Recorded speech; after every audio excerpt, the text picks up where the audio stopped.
Did you know that one early snowstorm in 1529 might have saved all of Europe from becoming Islamic? Picture this. Suleiman the Magnificent, ruler of the mighty Ottoman Empire, marches toward Vienna with 120,000 soldiers. His army carries the world's most advanced cannons. Europeans call him the terror of the world, for good reason.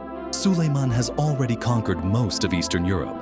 Now, only Vienna stands between his forces and total European domination.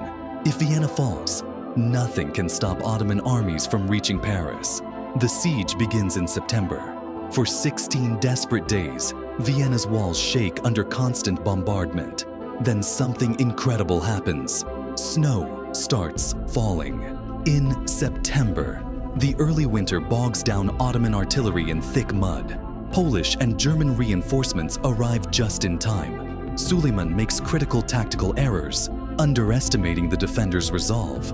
Hungarian resistance proves fiercer than expected. Finally, the mighty Ottoman army retreats.